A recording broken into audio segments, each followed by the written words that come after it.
Hey, it's Ena the host of the Verbally Effective podcast. You guys know this is the pod that intersects art, culture, politics, entertainment with a Memphis flair. And you heard me say entertainment because we're going to get all into the entertainment side of Memphis today. But before we jump into the interview, I want to remind you guys about the Pod Box event at Cosset Library, downtown Memphis on Front Street on June 10th from 3 to 5. This is a networking event for all podcasters and those interested in podcasting at Cosset on June 10th. You'll see more information on my socials at Ena going forward. But let's jump right in. I got my girl in the building with me, the founder of Xclusive Memphis. And I know she heavily focuses on marketing, promotions. She's been in the game for about 11 years. We're going to talk about her journey. She has just recently been selected for Forbes for the culture. She has Airbnbs, venues, girls, gifts, goals conference coming up. What's up, Laquita Jones? Hey, Ena. How are you? I'm well. Yep, move it up, move it up. Me. Yes. So how are you today on this Saturday? Look gloomy Saturday, but all is well. Yes. Have you gone to Barbecue Fest yet? I have not been to Barbecue Fest, but I did do the music festival. How was it? I didn't go. Who did you see? Big Boogie. Oh, now I've seen him perform before. Now he puts a show on. He puts on the show. Have not seen Glorilla. How was she? She puts on the show as well. Okay. Finesse 2 times. Okay. How was he? Different. Right. Nice show. Okay. Money bag. I'm a bag girl. So, Okay. Come on, bag. It was, Memphis homegrown. I'm all for the team. Yes, and now it's back on Riverside at the newly renovated Tom Lee Park. How Correct. was that festival there?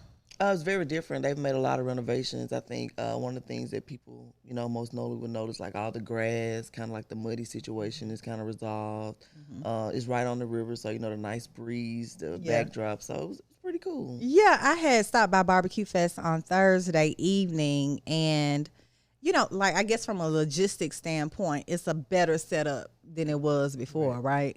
And it hadn't rained yet, but I know they caught some rain last night, so I'm wondering how did they go? Because they are very particular about how we're going to manage this park going forward. Exactly. I think it's going to also open doors for us to get other types of festivals and venues with the new setup. I think it's going to put Memphis in a new arena of marketing for that. It definitely looked like it, though. It gives that vibe. I don't know if it's Coachella vibes quite. Not quite. Not yet. Just outside. We outside. We back outside vibes off of Riverside. I love it because I've been waiting for all the construction to be over downtown.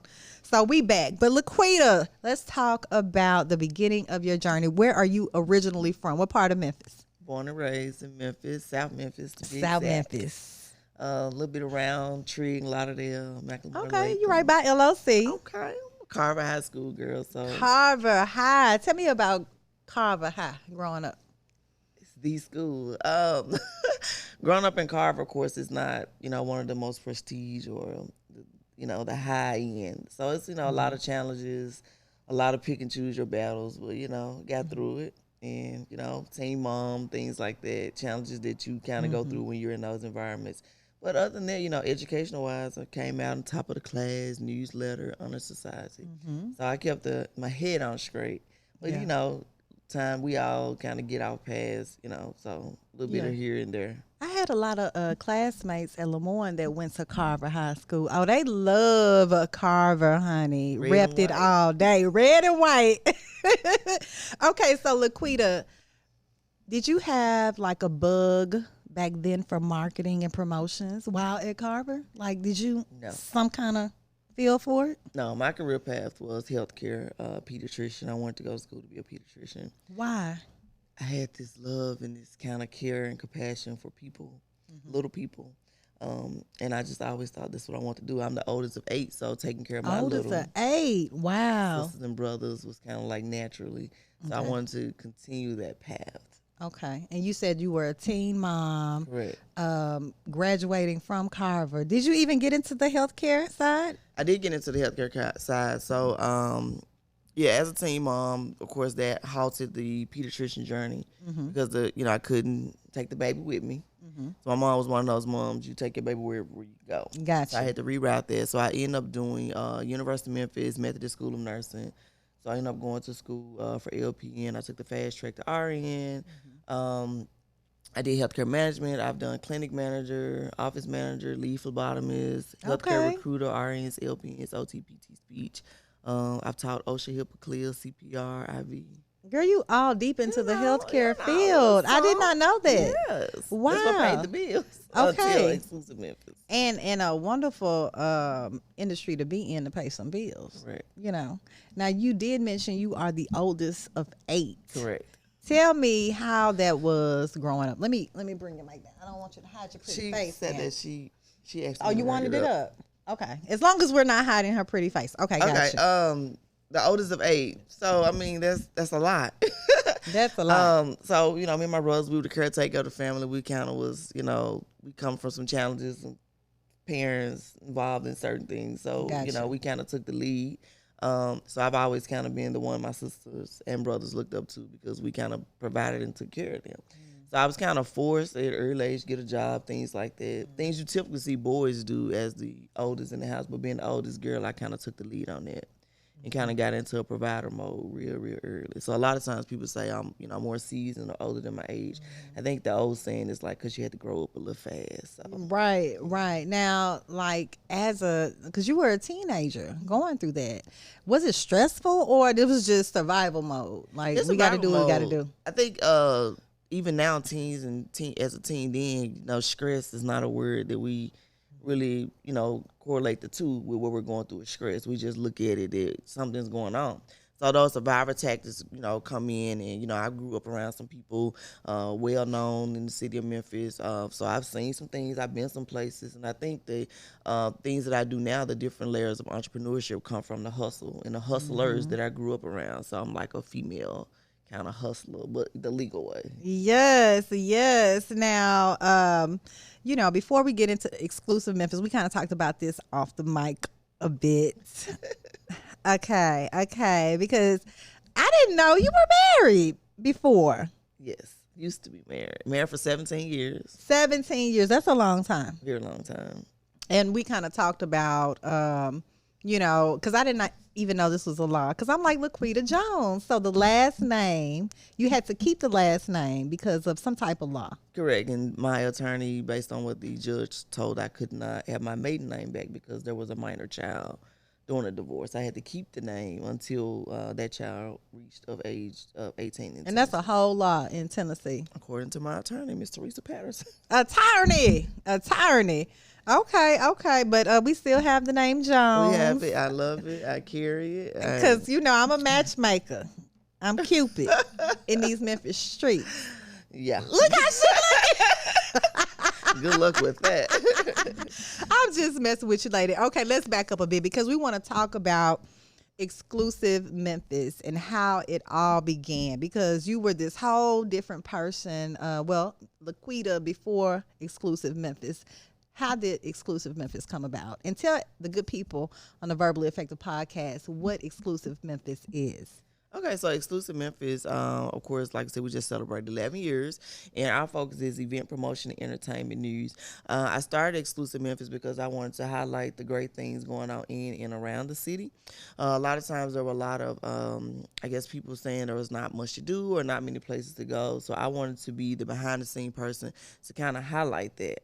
At the time, it was a hobby. Did not know it would translate years later into a business. So I started as a hobby because, Memphis is a great place to work, live, and play. So that was always my motto. I was always looking for things that resolved around that. Started the blog, which was all positivity-based. We do people that are from Memphis or have Memphis ties or Memphis roots. And we just kind of highlight the people that are from here, the K. Michelle's, the Yo Gottis, the late Young Dolph, Isaac Hayes, people like that. So I wanted to highlight those people who were doing great things, authors, the late Eric Jerome Dickey. So I just started connecting with those type of people, building those relationships, and then before you knew it, I kind of became a staple here in the Mid-South where people were scouting me out to actually promote their events and different things. So in this thing in the tri-state area, entertainment, Mississippi, Tennessee, and Arkansas, I kind of consider myself the go-to person if you're coming to my city. Okay, my city. Okay, let's back up because I know you mentioned you started as a blog, right? Correct. And then you started connecting with some of these people that were making major impacts. Now, building relationships in this business is so important. How was it when you first got in, though? When you first started making the connections? Because, you know, people in the industry don't always aren't always very responsive, especially when you're first starting out. Like, who are you? Like, you know what I'm saying? How So can I help tell you? us some of the challenges you face starting and trying to build your brand. Well, that answer is actually twofold. The first part of it, at the time when I started Xclusive Memphis, I had minor children. Had to be very, I know, PTA president, different things involved in the school system. I want to be clear that I did not cross paths in kind of what I believed in and what I stood for with starting that, because a lot of times people can take entertainment and kind of look at it in the bad way. And then, of course, being a child of God, I have a strong relationship in faith. I attend church regularly. So I didn't want to cross the two up. And then the second part of that, I did not let people know that I was actually the person. So I kind of hid behind the site. A lot of people thought that it was a male that actually ran Xclusive Memphis and not a female. Okay. And then there was some guys started taking credit from my work. No. How did you find that out? I think he commented on like a blog post I did and was like, "Yeah, thank you" or something. And I can't remember. On your stuff. On my stuff. You And like, hold on, wait bro. a minute. Who are you? How can I help you? And so I said, it's time. So maybe a year and a half to 2 years in, I came from behind it. So I did everything from behind the scene for about 2 years. So I did not know yeah. that. So into the second year, Wow. I put the name with the face, as they say. And So then that was strategic. that was strategic. And so then people started, Miss Exclusive, Miss Exclusive. And then people just started inviting me places. But definitely a challenge being a female in a male driven industry. Definitely challenges with the hours, some of the things you see, places you go. At that time, I was still married. So you have to be careful that, you ain't doing nothing that you should not be doing or anything that's questionable. So I had to move a certain way, but still at the same time keep my integrity. Which I think what allows me to be here 11 years later. I kept my integrity in place, and I stood for what I said I stood for. And if I said I was gonna do something, I did. And if I didn't, hey, it didn't happen. Sure, and it has grown. A lot of things are different today than it was 11 years ago, and we're going to get more into that on the next segment of the Verbally Effective podcast with the founder of Xclusive Memphis, Laquita Jones. Guys, we're back on the Verbally Effective podcast. I'm your host, Ena and today I have with me the founder of Xclusive Memphis, Laquita Jones.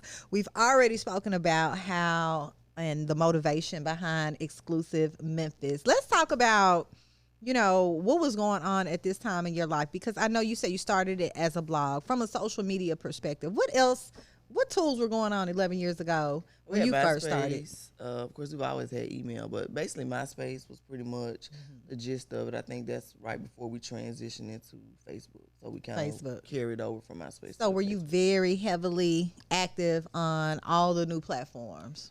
Slowly but surely, because I learned that in order for me to stay relevant and to keep up with the times, that I had to navigate to, even though some of them were challenging or look, a little threatening, but you have to jump in there. And then having kids and sisters that I was raising, that of course made that a little bit easier. Yeah, because they were right there helping out or were involved in it. Exactly. They've been to a couple of events and met some of their favorites as well. Yes. Now, do you feel like, and this is something like I know a lot of women and even males have gone through in the entertainment and business in Memphis, are there gatekeepers in this entertainment industry, do you feel like? I've heard that there are gatekeepers, but for some reason, I don't feel like I've ever had any gatekeepers. I'm not sure if it's because I've always been blessed to be in the right circles.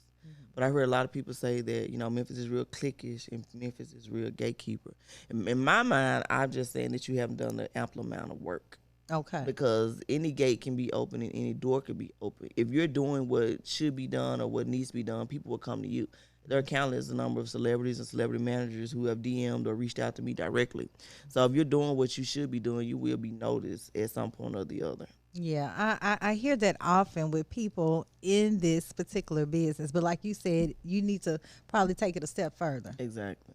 Wow. Y'all need to call on these Laquita. internet Look, streets. call Laquita. Look, call Laquita, okay? Look for a small fee. Branding, promotion, and marketing. I got you. Okay. Now, let's talk about the partnerships that you've been able to develop. Talk us through some of the relationships that you have formed with Xclusive Memphis that have really helped scale your business. Well, I've developed a lot of relationship over the years with celebrities directly, as well as management companies and labels. I think the biggest thing that has scaled me is when you get to work with like a Epic Records. They have a roster of artists, and so it's not just one or two. A lot of times when you make connection with different managers, they manage several different artists. So if you do well with artist A, they'll put you in front of B, C, and D. Mm-hmm. So what happens is at some point or another, those people have to touch the city, whether it's a comedian, whether it's a comedian, or actor, actress, or a rapper. At some point, you have to come through the city, especially if you have a down south audience. Mm-hmm. So when you have built those relationships, you can reach out to the Epic, the Columbia Records, the Universal. I also do like advanced movie screening, so there's a partnership with Universal Universal as well. So you build these partnerships, so over the years you nurture them, and you just kind of deliver on your deliverables. Whether it's a social media campaign, it's a meet and greet. They need celebrity concierge.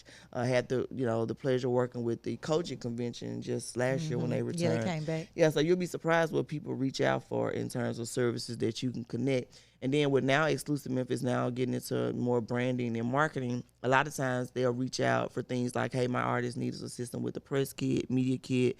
I help with those. I also kind of coach them on, their social media, what it should and shouldn't look like, things like that. So with being 11 years, there comes a certain level of expertise. So I try to assist or lend a hand in that area. What does your team look like?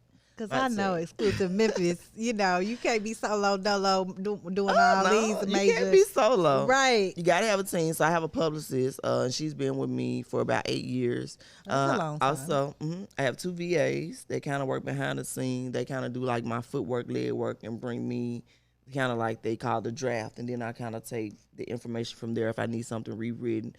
Beale Street Music Festival, like I give them the reels and the pictures, and they kind of chop it up and get it together.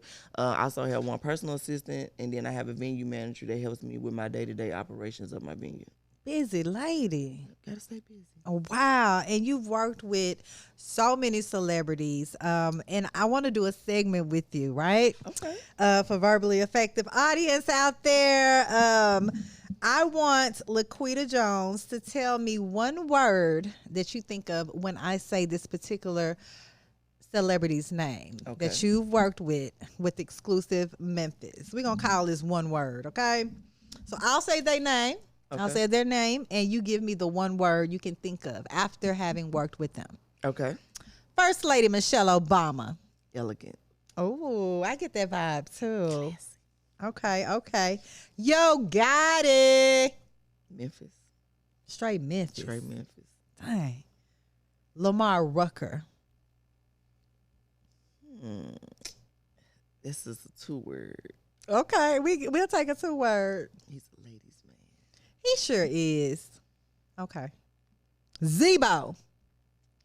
Can't use Memphis because I use that for Yo Gotti, so I just say heart. Zebo has heart. Yeah. Okay. I'm just giving you 4 for one word, but you laid it out there. Like all of these celebrities, who has been your favorite to work with? You trying to get me in trouble. Not favorite, but most memorable. All of them are memorable. I'm a Nelly fan at heart. As I mentioned, Nelly on there. On that one word. Word. What would one word be for Nelly? Fire. I'm a Nelly fan at heart. I am too. Let's see. I love Yo Gotti because he comes with a whole CMG team. Mm-hmm. I'm a bad girl. I love everything bad. So most memorable, I guess I would have to say First Lady Michelle Obama because it's like it's not every day you get to say you've been in the same room with her. Mm-hmm. So like a lot of times when people roll out the bio, whether it's my proclamations or certificates of service from the city, Best in Black, TMZ is like the First Lady. Like that's kind of like it was a highlight. Mm-hmm. These are stories that I'll be able to tell my children and my children's children one day in articles and different things that I have that I've written. Some things are framed in my home. where they can go back where I freelanced for the commercial appeal and made the front page and just done different things like that. So these are stories that can be passed down as to go in my memory. I made the statement the other day that a lot of times, people talk about, your legacy. So we have our born date, which we don't control. We have our death date, which we can't control. Okay. But it's that dash. Like, what would be in that dash when it goes down for Xclusive Memphis as well as Laquita Jones? What did your mom do on her dash? So I want my dash to be one that has been fulfilling and something that will be memorable so that my children and my children's children can forever hold on to and live on to. Yes. And I know your kids are so proud of you. They say it, but don't say it. I know, like your kid. That's how your kids do that, Yeah. right? My mama, when you hear my mama, or you can Google my mama, things like that. That's the highlight. And you know what? Over the years, I have always seen you very involved with your kids, even at conferences targeted towards kids. Big shout out to Tavis Wade with her doing one of the biggest conferences here in Memphis. And I see that you have a conference coming up very soon, Girls, Gifts, and Goals. Tell me, how did this all come about and the focus? So Girls, Gifts, and Goals was kind of like born from just trying to empower women. I think a lot of times there's been so much stigma put on the word empowerment or empower. So I wanted to get away from that. So I wanted to set a platform where women can actually come in and talk about their goals and how to achieve those goals. A lot of times people make vision boards or they say they have this goal, but what are the steps we're taking to achieve that? So kind of like a step-by-step process, hand-holding. And then the gifts, the Bible says that our talents will make room for us. A lot of people have unhidden talents that they don't even realize that God has blessed them with. As we mentioned early on, healthcare was my path. But entertainment was also like my second love and my second baby. So I do Xclusive Memphis and I do entertainment because it is a gift that God has given me. So I want women to be able to unravel their gifts. And, of course, girls is because it's a platform that is for women. So it's actually a panel of 4 to 5 hot women that I would call from Memphis, and hot in a good way, mean on fire in some aspect, whether it's on fire for the Lord or on fire for their businesses. And we put them in a room with other women and allow them to pick their brain 2 to 3 hours and kind of pour into them. Hopefully that you will leave empowered or more inspired than when you came. So last year was such a hit, we decided to bring it back again this year. Okay, so when is it? Give us the details. September 23rd at the Litcherman Lake Nature Center at 12 p.m. The panel is going to be starting to be revealed the first week of June, but we will have 4 guests again this year, and then we will have a moderator. Now, Tavis Wade is our moderator. Okay. But the guests are some well-known Memphis people that I think the ladies will actually enjoy. All right. You heard it, Verbally Effective audience. Make sure you check out Girls, Gifts, and Goals coming September 21st. 23rd. I'm sorry, September 23rd. Make sure you check it out. I also see that you have recently been chosen for Forbes magazine for the culture. Congratulations, first of all. And talk to the Verbally Effective audience about what this honor means. Anything that's associated with Forbes is always a big deal because it's name recognition. They have a huge brand. So it means a lot to be able to be chosen to be among some of the elite and the most prestige in the nation. There are not many of us in the Memphis market or the Memphis area that are in that league. So I think it's very, major that I was selected. I think it allows me to be able to enter into different rooms and to pick up different gems and jewels, shake hands with different people, and rub shoulders. I think that in turns allows me to come back into the Memphis market to figure out how to make not only Xclusive Memphis, but other people that whether it's coaching or, doing things for the city of Memphis, what can I do to actually bring that back to the home team and make us better? So I'm very delighted that Forbes actually chose me, and I look forward to just, seeing what it's all about, kind of get my feet wet. Yeah. So does this last, is this a partnership for a year, or how does that work? It's biannual. So for 2 years, okay, I'll be for the Forbes for the culture, and you're allowed to use all their marketing and things like that. So that allows you to be able to be in a place where you actually can use their material on their stuff. And like I said, with Forbes having name recognition, it's like one of those things with BT or Essence. You just kind of be in those rooms. Yeah, because Forbes in a whole nother category. Oh. Hello. Is there anyone or anything that you would like to do by utilizing that Forbes branding, like something that you haven't done yet that's in your mind that you want to do that Forbes card can help you pull?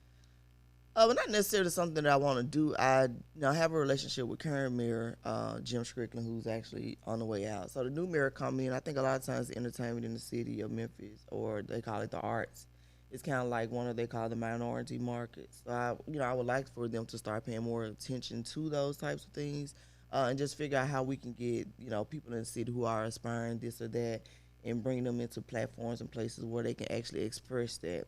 I think a lot of times with the schools taking out the different arts programs and different things, kids are not able to express themselves. So I think if you find an avenue, a way for kids to get back into expression stuff, I think that will reduce, if not, eliminate car theft, things like that, because it gives them more of an outlet, something that's not of cost, so they can come in and just be like, after school, you have after school programs or the YMCA the kids to go to. Everything now has a price associated with it. So I think if the city can look into maybe getting some type of arts and development in certain zip codes, and allowing people like me, my good friend Drama Board, different people just to come back and tap into the city to be able to work with these people, whether it's producing, they have an ear for the music, whether it's drama and things like that. I think that'll be culturally dope. I agree. Because like you said, they need an outlet. They need a way to express themselves. And why would you take that out of the school system? Yeah, and it was cost associated. So if the city can put that back in at no cost, I think that'll be pretty dope. So whoever the new mayor will be, because you guys are definitely on the campaign, all 50 of you. Not 50. 25, 10, about 12. About 12. Yeah. Okay. I got my eyes on. Look, I thought you said I got my eyes on running for mayor. Oh no, baby. No, maybe in the future. God ain't showed me that one. Okay. Revelations come and they go, and they come and they go. But this mayoral whole race, very interesting. Yes, and I know several people that are running. Yes. So, what are your predictions? If you don't want to share, I'm you a don't have Dr. to share. WW girl. You a WW girl. He's gonna be forever my mayor, just like First Lady will be forever my First Lady. But definitely looking at Paul Young. Oh, Young, yes. Yeah. And if I had to throw another name out there, I think it's Van Turner. Van Turner. So Paul Young, Van Turner, and Mayor Harrington, I think would be in the top 3. And I think that's where the gloves and stuff were. Mayor Harrington trying to tell them folks get the hell out of my office, man. But see, he has that experience and that training. Yes, he does. And Mayor Harrison from South Memphis, so he a little rough around the edges. So I think we need a little LOC rough, alum, too. He might have to jump out on a couple of scenes himself. Because Mayor Harrington do be Not on the that scene. Okay, yes, he does. Laquita, repeat after me. Amen. Say mine in your best South Memphis voice. Hey, mine, say mine. There we go. My lines. There we go. Now, this is a moment of transparency between you and I, and just reflect on your journey when I ask you this question. How have you failed in order to win in the entertainment industry? Failed in order to win. I'm not real big on failures, but more so lessons. I'm one of those people I know when to bow out. So if I've tried certain things, I know when to bow out. Failure, since that this is a self-chosen and a self-guided journey, I don't think there's too much failure because I kind of, led the way and wrote, my own path. So just lessons. I try to take everything as a lesson and what did I learn from there for the next lesson. I have to be sure to celebrate all my wins. So it can't necessarily be a failure if there was never a blueprint in it, because I think when I think of promotion and entertainment in Memphis, I don't think anyone has come before me who's done it to the extent that I've done it. So I can't necessarily say there's a failure because it's not a blueprint. Okay, you call them lessons. Lessons. Gotcha. Now, something that you just mentioned, celebrating your wins.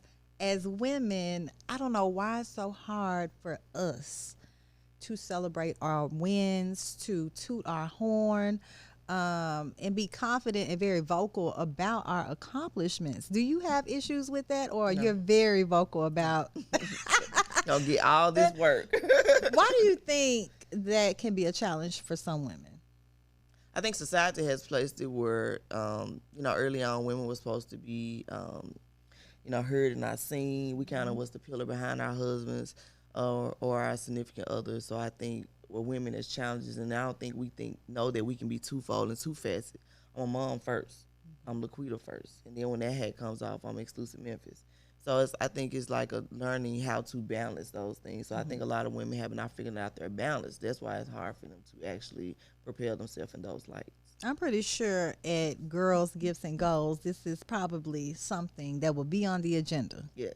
Because this is something that I'm noticing just, teaching some of the young ladies at Lamorna College. It's like trying to get them to pull that out and be vocal about it. And even with people my age and in this business. But I want to see more of that. Yeah. I think social media is assisting with that because women have voice, or, young girls have voices now, whether it's TikTok or Instagram or Facebook. I think they're using their voice. And, on TikTok, even if it's just dancing, they're using their voice. And then if they get, views and likes, it kind of helps assist with whatever that confidence issue may or may not be. Yeah. Are you on TikTok? I'm on TikTok. How do you enjoy TikTok? Look, while we still have it. I ain't TikToking. You ain't TikToking, but you're looking down the timeline. Well, I mean, I use TikTok, but I ain't doing the dances. I'm a little bit, older. But I do use TikToks. I use some of the sounds and things when it comes to promotion for my business and my brand. But I ain't got no 2-3 steps and no Beyonce twirls. I ain't got nothing. Yeah, because there's a lot of that going on. I ain't trying to learn nothing new. It's a lot of fads and trends on there, but it's a lot of information that I do not see in mainstream media coming down my TikTok timeline, which is very interesting to me from a global standpoint. Yeah, I use it actually also for shopping, finding deals. And you can, yes, it's because it's like tricks. almost. Okay, I'm on my phone looking at TikTok. They can dig into your brain and like they know what you're thinking. Right. That's crazy. Maybe that's why they're trying to get rid of it. It'll be something new, different. Yeah, because in Montana, the governor just announced that there will be no TikTok in the state of Montana. So TikTok is already trying to appeal that. Yeah. I was mentioning that to one of my clients. A lot of times people get stuck in social media with their businesses, be it Facebook, Instagram, and Twitter. If all these platforms was to go away, how do you tap in with your audience?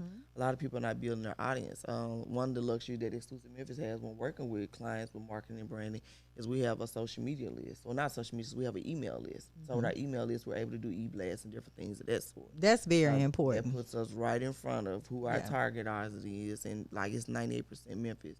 And it's like 40,000 e-blasts. That's a big list, girl. You've been building that for 11 years. Exactly. Because people are on their phones 24/7, and they're going to check that email. Correct. And that's a direct way to connect with your audience. Exactly. Because social media could be gone tomorrow. That's what I'm trying to tell these. Tell them, branding, marketing. Tap in. Tap in. Any advice for someone that's in the business of branding and marketing, trying to get, off of their feet and need some focus? Because you've seen the industry change and evolve. What is some good advice for someone getting into that industry? For entertainment? Entertainment, branding, marketing. I know that's your focus. Well, branding and marketing with any business, I think you have to figure out what sets yourself apart from anyone else, number one. And then number two, realize that we all have competitors in everything we do. The bread company, there are 3, 4, 5 different types of bread. But I think what is this sets you apart from what other people are doing? I also think that people, when I'm working with branding, they have not determined what their brand voice is. Like, how do you solve the problem? You have a product or you have a service. Well, what problem do you solve? I think once you determine what problem is you solve, you're able to get in front of who your market is and who your consumers are. I think back to my faith base, Habakkuk 2:2 says, write the vision and make it plain. I think a lot of people have gotten away from writing. We just wake up and we go do. Like, write it down. What are the steps to get there? Who should I connect with? People should cross promote. Networking from COVID has kind of become a thing of a past. It's slowly coming back around. But I think people have to get in the rooms, as the old, political candidates would say. You have to kiss babies and shake hands. I think you have to go out there and you have to do the work and then come back and determine, does that work for you and what is your why? So I think once you determine what your why is, why you're doing it, what problem it solves, and who you're helping, I think that helps you to develop and be able to tweak your brand. People have to learn when to walk away. Like, if it's not working, what is the next level? So many people jump into so many things so fast, but they have not done homework. And then I think people need to remember to always respect the veterans, the people that came before them. If you respect those people, you'll always go back and you'll be able to get gems and jewels and you admire them.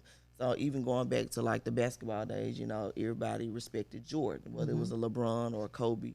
Everybody kind of went, you know, we watched Jordan films or we watched Jordan do this. So people study films. So study the people that have come before you and see what they've done.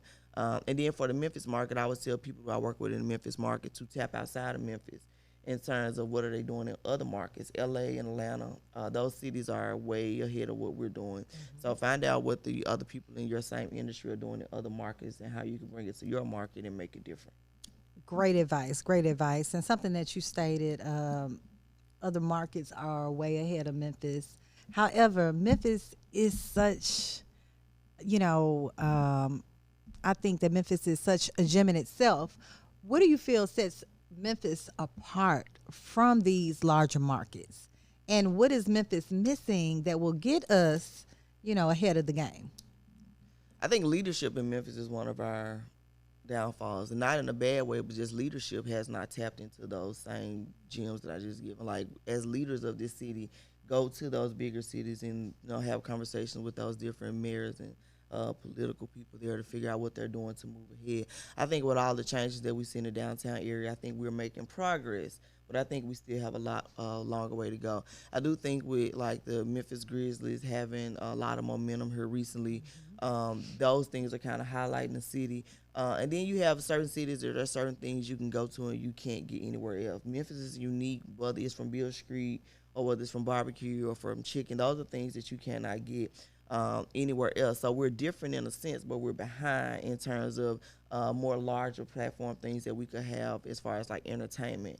I think, again, back to the political, we have to get a hold of the crime because you won't, again, like I said, with Xclusive Memphis, my whole thing was to show people that this is a great place to work, play, and live. So once we get a hold to the crime, I think people would be more excited or more interested in coming to work in Memphis, play in Memphis, and even consider living. So I think we have to get a hold of the economics and as well as the development of the city. Yes, and how do we get a hold of that crime? Just thinking of ways we could be more proactive. I think a lot of it starts with the kids. We have to be proactive. Yeah, we got to get those minds, gearing in other directions. Being that I raised several children, the children's minds are always all over the place. So we have to redirect their energy. So, they have no conflict resolution. Is that something that needs to be placed in the school? They have no outlets. And then you have to also remember that, because I come from a household where there was a lack of, we have to figure out how in the school system we can provide and we can tap into those children that don't have role models or people that they can necessarily look into when they go home and, start the balance there.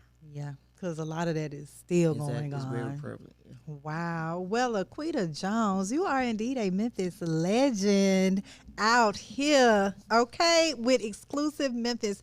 I want you to let the verbally effective audience know how they can continue to follow your journey. Okay. Well, of course, the blog still exists at xclusivememphis.com, no E. And you can always follow my journey, my day-to-day, and what's happening in and around Memphis at Xclusive Memphis on Facebook, Instagram, and Twitter. And again, that's no E, XCLUSIVEMEMPHIS. Thank you, ladies, so much. Any last words you would like to say before we depart on the podcast? No, I just want, make sure that, from a female standpoint, I always say that statistically, I'm not even supposed to be here. Teen parent, zip code. There was a lot of ways that I feel like I was counted out before I was ever given a chance. So I think we have to find out ways that we can count ourselves back in and, think that there's never something that we can invent. If you had told me 11 years ago that I would be running an entertainment company and would be well connected with so many great people, I wouldn't have believed it. So, choose your own path, take that path for yourself, and just always know that the sky is the limit and do not allow your zip code to define you. Yes, ma'am. I appreciate you so much, Laquita. We have learned so much about you and your journey today on a Verbally Effective podcast. And the sky's the limit, like you say, like more good news to come from Xclusive Memphis. And make sure you guys tap into her upcoming conference in September 23rd, Girls, Gifts, and Goals. I think that's going to be really nice. And once again, congratulations to you for Forbes for the culture. I'm really excited to see what comes of that. Thank you. Yes. Look, you and how many other people we have in Memphis? About four five. more? It's Five total? Yes, I'm very excited to see that partnership with Forbes. But thank you so much, Laquita Jones, for coming on the podcast today.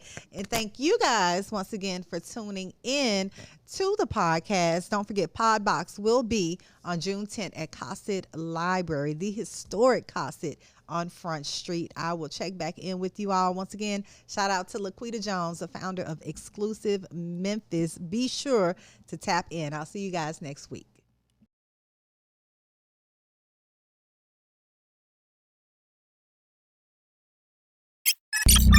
This is the Spotlight Podcast Network.